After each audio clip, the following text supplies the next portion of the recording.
नमस्कार दोस्तों, आज हम आपके लिए प्रागैतिहासिक काल के बारे में समस्त जानकारी लेकर आए हैं। मैं आशा करता हूं प्रागैतिहासिक काल के बारे में ये लेक्चर आपके लिए बहुत ही महत्वपूर्ण उपयोगी साबित होगा। तो दोस्तों, आज हम पढ़ेंगे प्रागैतिहासिक काल के बारे में। चलिए स्टार्ट करते हैं।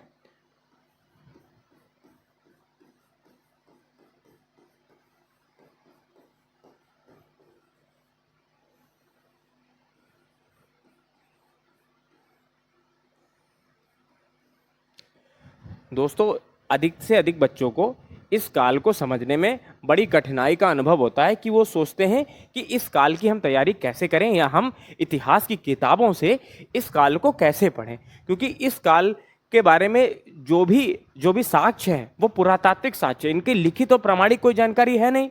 तो इससे उनको पढ़ने में बड़ी कन्फ्यूजन होता है। जैसे इस काल की एज, कि इसकी आयु क्या थी, तो इसकी आयु को लेकर अलग अलग किताबें हैं। उन किताबों में अलग अलग मत दिए हुए हैं कि 20 लाख साल पूर्व प्रागैतिहासिक काल प्रारंभ होता है। एनसीईआरटी कुछ और हमारे लिखी हुई है, बाकी जो रेफरेंस बुकें हैं उनमें अलग अलग लिखा हुआ है।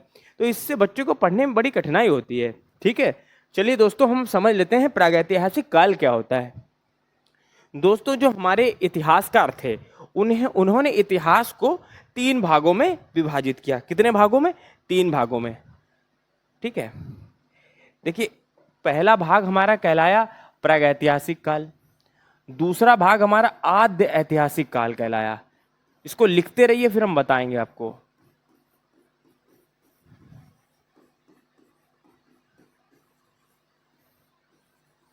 आज के इस लेक्चर से आपको इतिहास के बारे में समस्त जानकारी हो जाएगी जो आपको नहीं भी जानकारी है। और तीसरा हमारा काल आया ऐतिहासिक काल।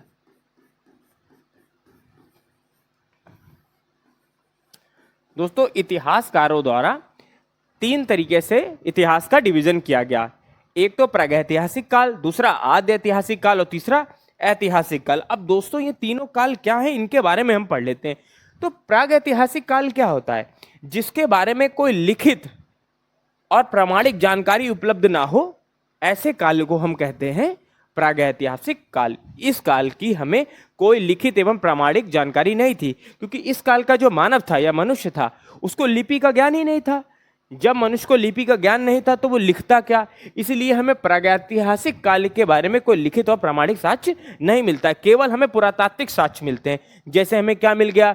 मृदभांड मिल गए, बस्तियां मिल गई, मानव कंकाल मिल गए, जीवाश्म मिले। ठीक है दोस्तों, इसके अलावा अनेक कुछ सिक्के कभी प्राप्त हुए, कुछ औजार प्राप्त हुए। ठीक है, कभी पहिया प्राप्त हुआ।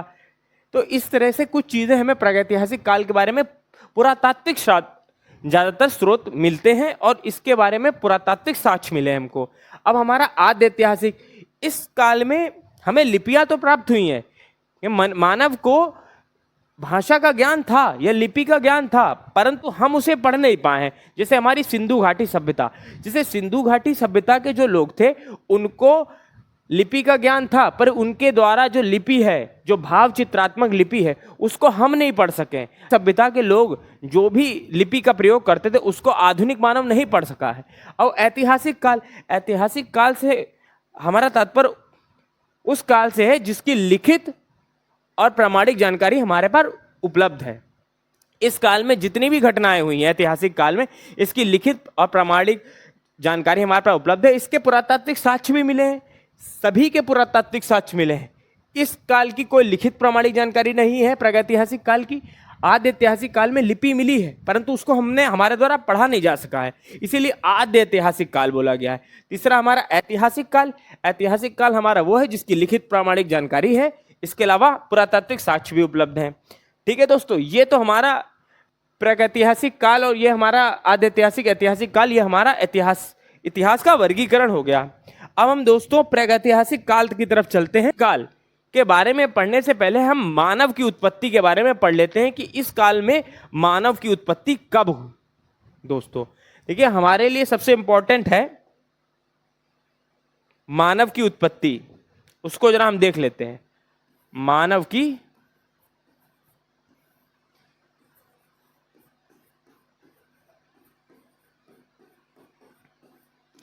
देखिए दोस्तों, मानव की जो उत्पत्ति है वो सेनोजोइक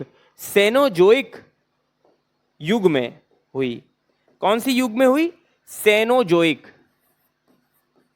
इसको अंग्रेजी भाषा में लिखा जाता है सेनोजोइक।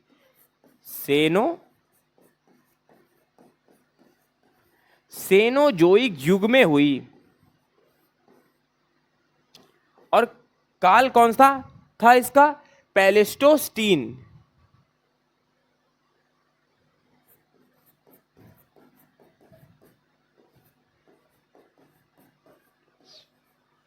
दोस्तों पैलेस्टोस्टीन काल में मानव की उत्पत्ति हुई। अब दोस्तों ये आपके मन में प्रश्न आ रहा होगा, ये सेनोजोइक क्या है और ये पैलेस्टोस्टीन क्या है? ठीक है, ये प्रश्न आपका वाजिब भी है कि ये दोनों चीजें हमने क्या लिख दी सर ने, ये सेनोजोइक क्या लिखा है और पैलेस्टोस्टीन क्या लिखा है।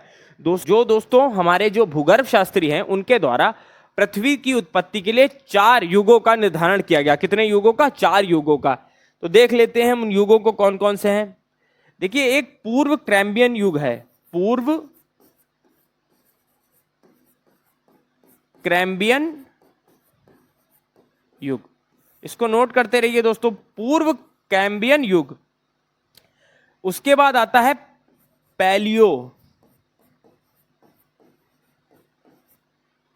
पैलियोजोइक युग। इसको नोट डाउन करते रहिए आप।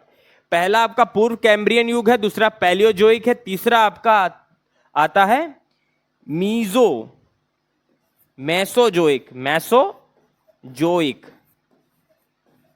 मैसोजोइक युग। और आपका चौथा आता है सेनोजोइक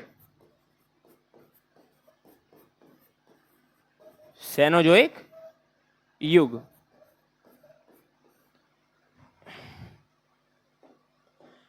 पूर्व कैम्ब्रियन युग, दूसरा पैलियोजोइक युग, तीसरा मैसोजोइक युग, चौथा सेनोजोइक।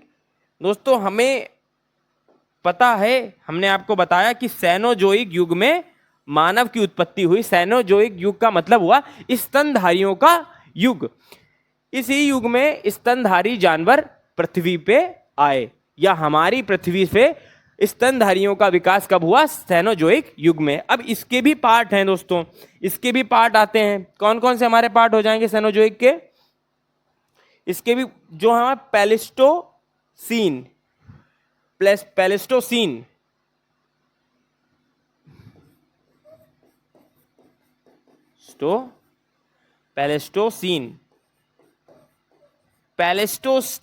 पैलेस्टोसीन जो काल रहा,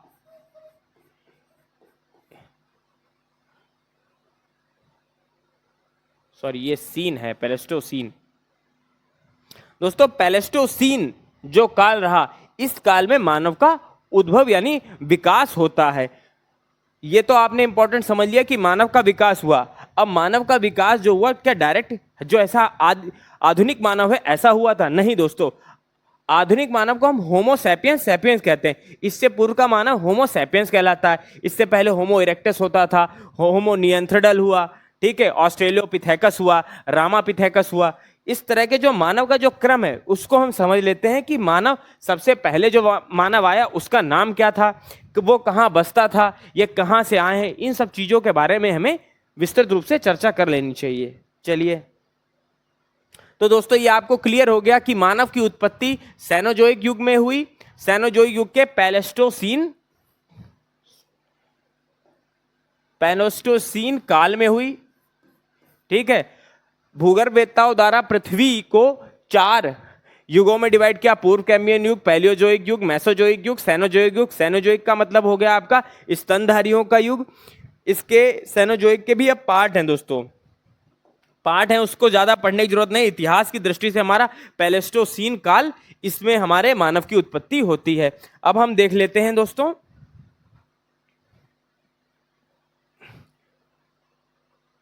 मनुष्य का विकास या मानव का विकास। चलिए, मानव का विकास देखिए।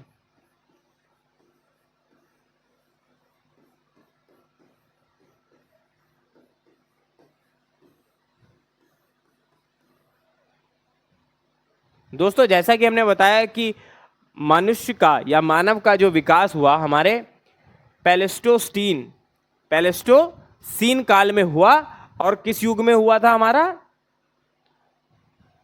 हमारे सेनोजोइक युग में हुआ मानव का विकास हुआ। अब जो मानव का विकास हुआ, जो किससे हुआ? प्राइमेट्स। दोस्तों ये वेरी इंपॉर्टेंट फैक्ट है, इसको नोट कर लीजिए, प्राइमेट्स।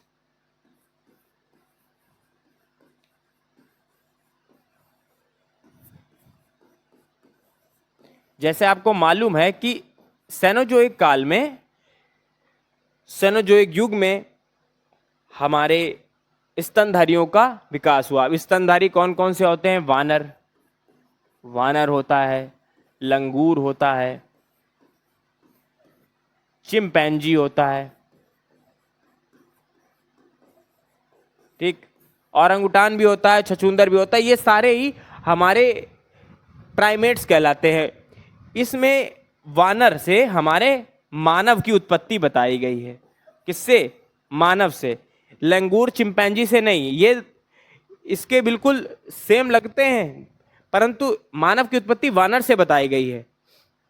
अब हम देख लेते हैं कि मानव की उत्पत्ति हुई कैसे। सबसे पहला जो मानव आया था हमारे सामने वो था रामापिथेकस। Ramapithecus, Ramapithecus. अब दोस्तों ये रामापिथेकस क्या है? ये अर्ध मुद्रा में चलने वाला, अर्ध मुद्रा में चलने वाला हमारा मानव था। जैसे जो हमारे वानर थे, ये हमारे वानर 4 पैरों पे चलते हैं, तो ये जो था कुछ कुछ चल लेता था, इसे रामापिथेकस बोलता था। जो पूरी तरीके से सीधे चलने वाला हमारा मानव था उसको ऑस्ट्रेलोपिथेकस बोला जाता है। ऑस्ट्रेलोपिथेकस।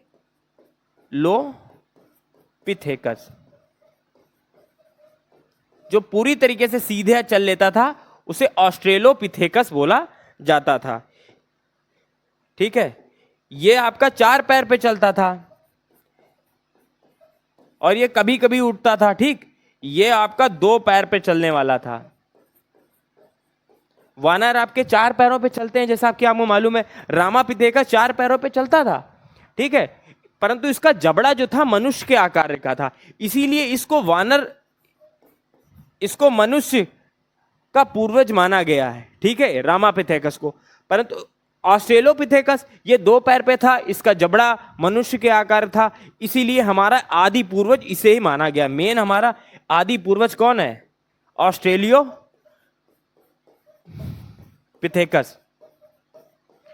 दोस्तों इसके ऑस्ट्रेलियोपिथेकस के बाद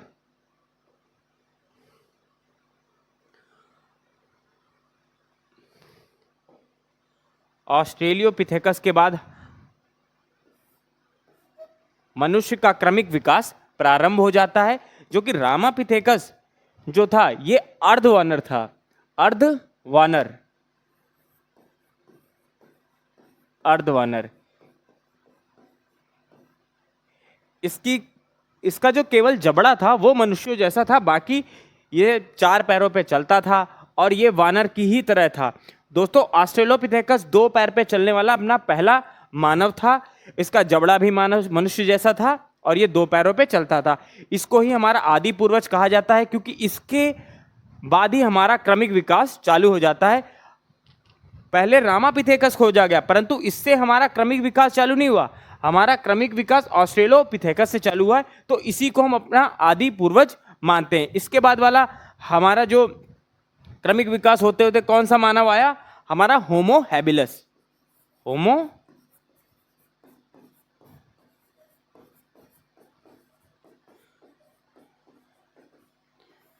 दोस्तों इसके बाद ऑस्ट्रेलियोपिथेकस के बाद हमारा जो मानव आया उसका नाम होमो हैबिलस। होमो हैबिलस कारीगर मानव था। इसकी क्या विशेषता थी दोस्तों? कारीगर मानव। अब दोस्तों ये कारीगर मानव कैसे रहा? जैसे हमारे जो पत्थर थे उससे ये क्या औजार बनाता था, ये औजार बनाने में निपुण मानव था, इसीलिए इसे बोला जाता है कारीगर मानव। इसके बाद दोस्तों होमो इरेक्टस।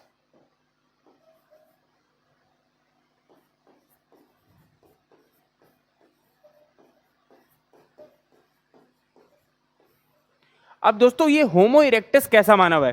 होमो इरेक्टस पहला ऐसा मानव था जिसकी रीढ़ की हड्डी सीधी थी, यानी सीधा चलने वाला जो हमारा मानव था वो होमो इरेक्टस था। इससे पहले जो हमारा ऑस्ट्रेलियोपिथेकस आया था ये सीधा नहीं चलता था, चलता दो पैरों पे था परंतु ये सीधा नहीं चलता था। इसके बाद क्रमिक विकास के बाद जो हमारा होमो इरेक्टस मानव आया, ये मानव ये हमारा सीधा चलता था।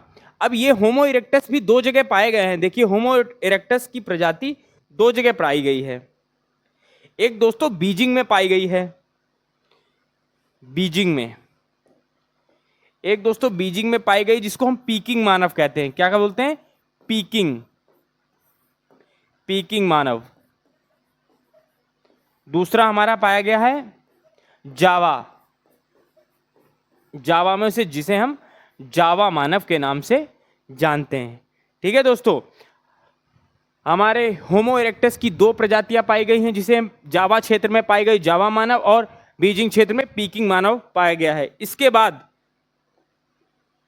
इनके बाद का जो मानव आया है हमारा, जो कि बुद्धिमान मानव बोला जाता है, नियंत्रणल, होमो सैपियन, होमो सैपियन।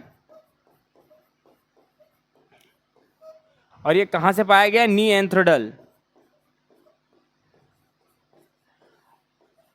अब नियंत्रणल घाटी है जर्मनी में, उसी के नाम पे इसका नामकरण किया गया है, होमो सैपियन नियंत्रणल। ये जो है बुद्धिजीवी मानव है। इसके द्वारा ही पहली बार शवों का आत्म संस्कार करने की प्रथा देखने को मिलती है। पहली बार शवों का आत्म संस्कार किसके द्वारा, किस मानव के द्वारा किया गया? तो होमो सैपियन नियंत्रणल मानव के द्वारा किया गया। इसके बाद का जो मानव का विकास आगे बढ़ता है और हमारे अंतिम स्वरूप में आता है, इसी अंतिम स्वरूप को हम लोग क्या बोलते हैं? आधुनिक मानव। क्या बोलेंगे दोस्तों? आधुनिक मानव, आधुनिक मानव। और इसी आधुनिक मानव को हम लोग होमो सैपियन सैपियंस के नाम से पुकारते हैं। होमो सैपियन सैपियन सैपियंस, ये हमारा आधुनिक मानव है। दोस्तों हमने अगली स्लाइड की ओर देखते हैं। मानव इतिहास का त्रियुगी विभाजन, पाषाण काल, कांस्य काल और लौह काल। तो दोस्तों ये मानव इतिहास का त्रियुगी विभाजन ये किसने दिया था? 1776 में। 1700 दोस्तों किसने दिया था? 1776 में किसने दिया था? फेडरिक सुहम ने, पीटर फेडरिक सुहम। पूरा नाम इनका क्या है? पीटर फ्रेडरिक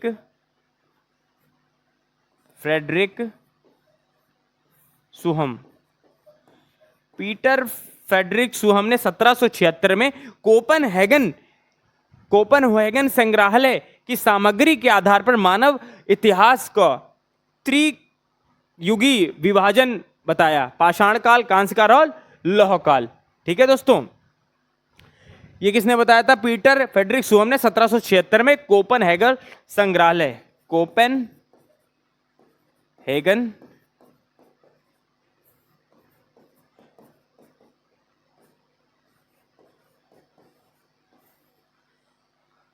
कोपनहेगन संग्रहालय में प्राप्त सामग्री के आधार पर बताया था। अब कोपनहेगन कहाँ है दोस्तों?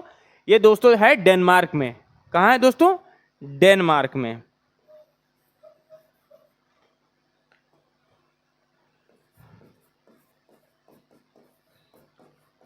कोपनहेगन कहाँ है दोस्तों? डेनमार्क में। ठीक है दोस्तों, मानव इतिहास का त्रियुगी विभाजन पाषाण काल, कांस्य काल और लौह काल में। अब दोस्तों हम लोग अपने स्टोन एज यानी पाषाण काल की तरफ पुनः वापसी करते हैं और प्रागैतिहासिक काल को आरंभ करते हैं। प्रागैतिहासिक काल में पाषाण काल के बारे में। पाषाण काल यानी स्टोन एज, पाषाण काल। दोस्तों स्टोन एज यानी पाषाण काल, इसकी जो अवधि है इस कई किताबों में अलग अलग मिलती है। मगर हम आपको एनसीईआरटी के अकॉर्डिंग लिखवाएंगे कि पाषाण काल की अवधि क्या है। दोस्तों पाषाण काल की अवधि आपकी 2.5 लाख ईसा पूर्व से लेकर आपकी कहां तक रही है, 3000 ईसा पूर्व तक, ईसा पूर्व तक। अब इस पाषाण काल को भी 3 भागों में डिवाइड किया गया है दोस्तों।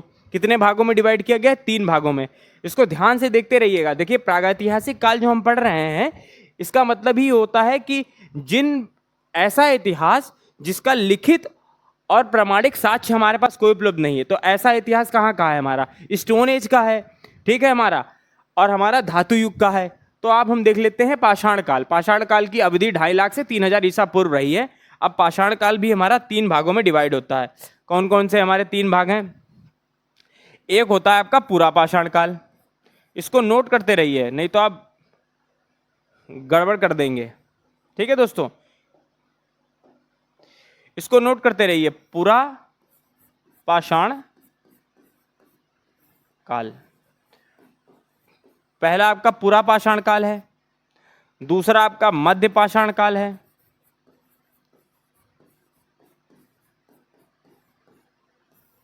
एक एक काल को हम विस्तार से पढ़ेंगे, परंतु पहले आप इसको नोट कर लीजिए, इसकी अवधि नोट कर लीजिए। और तीसरा आपका नवपाषाण काल है, नवपाषाण काल। पाषाण काल को हम पैलियोलिथिक एज कहते हैं, पैलियोलिथिक एज। अब पैलियो माने क्या होता है दोस्तों? पैलियो माने होता है पत्थर, और वैसे पाषाण काल है इसीलिए पैलियोलिथिक एज। पूरा पाषाण, ये 3 भागों में डिवाइड होता है, पूरा पाषाण काल, मध्य पाषाण काल और नव पाषाण काल। अब इनकी अवधि देख लेते हैं दोस्तों। पूरा पाषाण काल की अवधि है 2.5 लाख से, इसको हम नोट कर लीजिए, 2.5 लाख से 10,000, 10,000 वर्ष ईसा पूर्व, ठीक। तो ये हमारा चलता है पूरा पाषाण काल। उसके बाद हमारा मध्य पाषाण काल चालू होता है 10,000 से 6,000 ईसा पूर्व। 10,000 से हमारा 6,000 साल पहले नव मध्य पाषाण काल रहता है। उसके बाद हमारा 6,000 से 3,000, 6,000 से 3,000 ईसा पूर्व का जो काल कहलाता है, ये हमारा कौन सा काल कहलाता है? नवपाषाण काल कहलाता है दोस्तों। कौन सा? नवपाषाण काल। अब दोस्तों ये जो पाषाण काल है इसको पुरा पाषाण और नवपाषाण काल में, पुरा पाषाण और नवपाषाण काल में जॉन लुबाक ने इसका डिवीजन किया था। नोट कर लीजिए आप, जॉन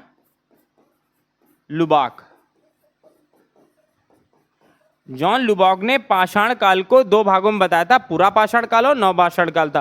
पहले और तीसरे में किसने बताया था? जॉन लुबाक ने। इसको आप नोट कर लीजिएगा, ठीक है दोस्तों। एक और हमारे साइंटिस्ट हुए हैं एडवर्ड लार्टेट। दोस्तों एडवर्ड लार्टेट ने पूरा पाषाण काल को 3 भागों में डिवाइड करके बताया था 1970 में, एडवर्ड लार्टेट। इसकी आपको जरूरत नहीं है। चलिए अब हम पढ़ते हैं अपने पूरा पाषाण काल को अगली स्लाइड में।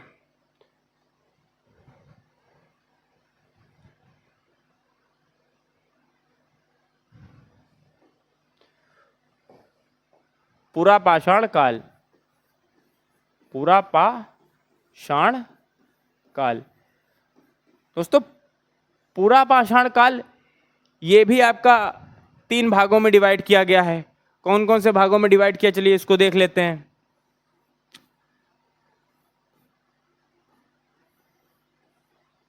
एक आपका आता है पूर्व पूरा पाषाण काल,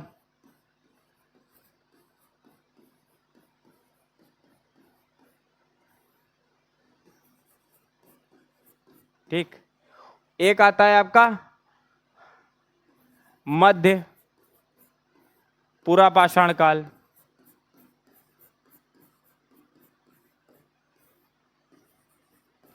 और हमारा अंतिम आता है आपका उच्च पूरा पाषाण काल, उच्च पूरा पाषाण काल।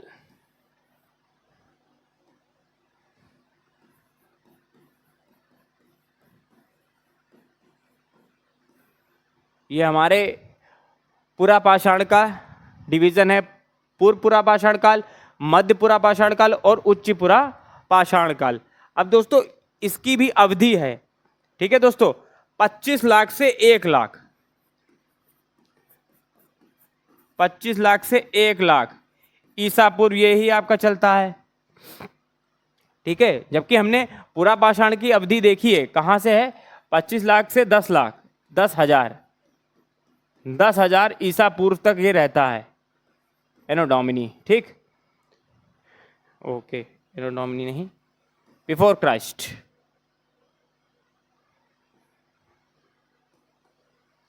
ठीक, ये तो आपकी पूरा पाषाण की अवधि हो गई 25 लाख से 10,000 BC। अब इसमें भी 1 लाख तक ये रहता है पूर्व पूरा पाषाण काल, ठीक, 1 लाख से आपका 40 के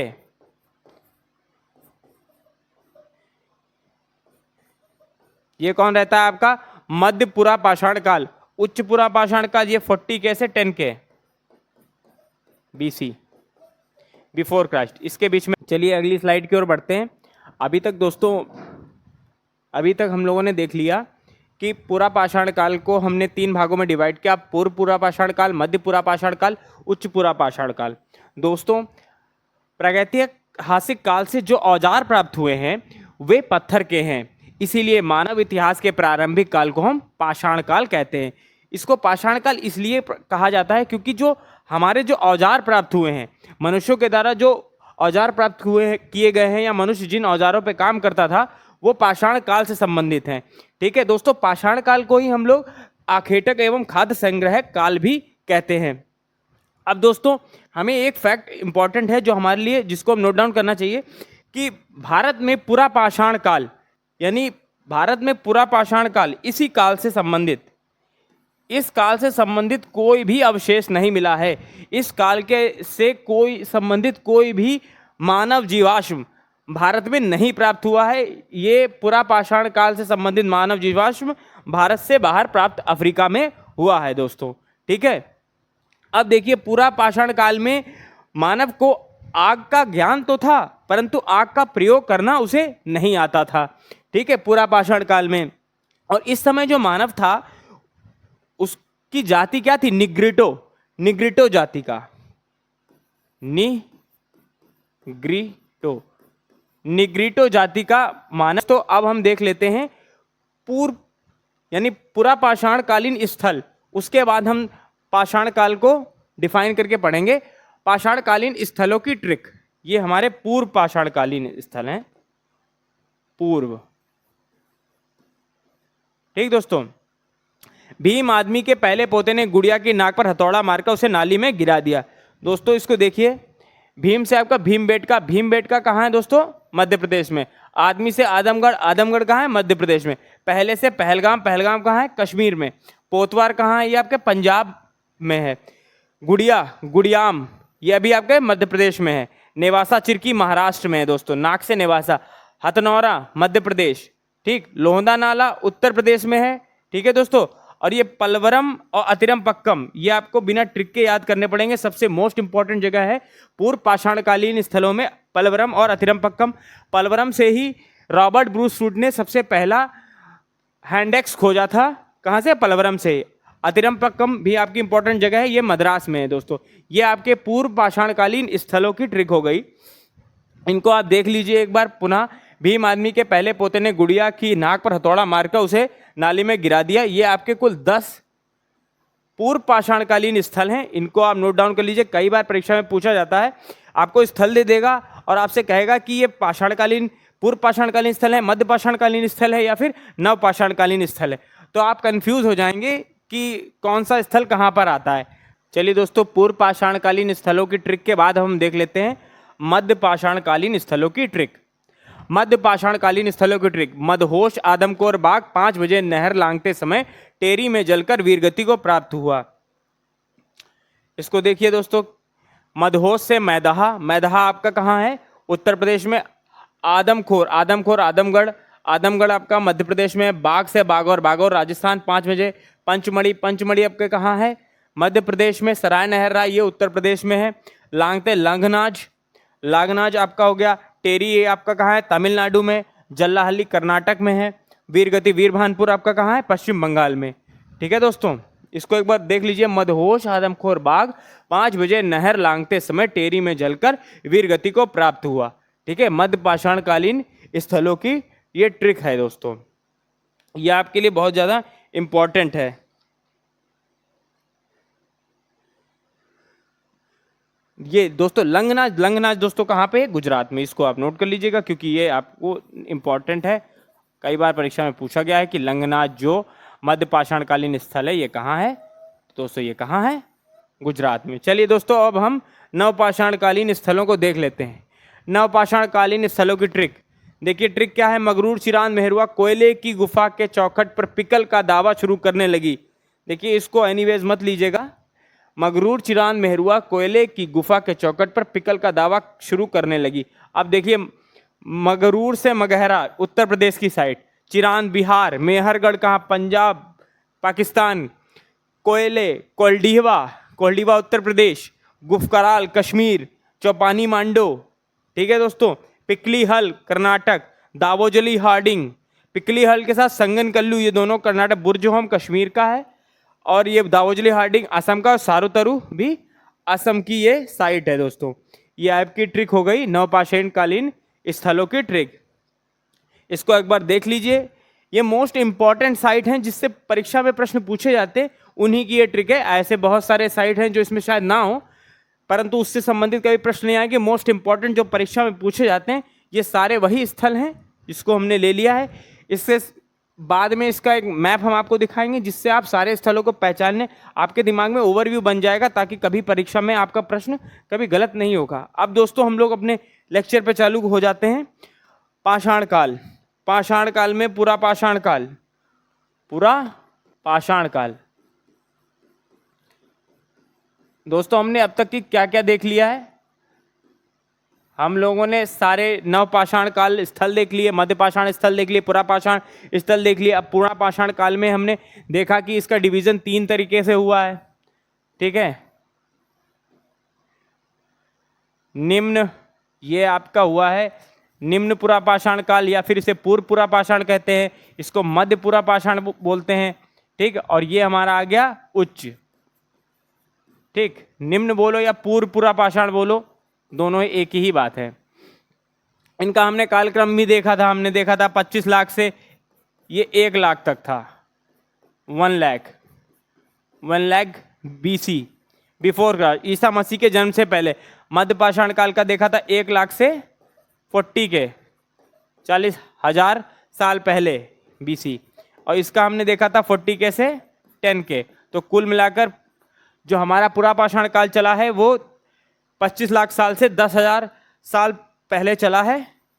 ठीक है, अब हम देख लेते हैं पूरा पाषाण काल था क्या। जो मनुष्य जो औजार प्रयुक्त करता था उससे संबंधित हमारा काल पूरा पाषाण काल है। इसमें मनुष्य क्वार्टजाइट पत्थरों का प्रयोग करता था। किन पत्थरों का? क्वार्टजाइट पत्थरों का। इसमें हमारी 2 संस्कृति विकसित हुई। कौन सी संस्कृति? 2। निम्न पूरा पाषाण काल में हमारी जो संस्कृति विकसित हुई उसको हम चापर चाबिंग या पेबो संस्कृति बोलते हैं, और सेकंड संस्कृति हैंड एक्स संस्कृति।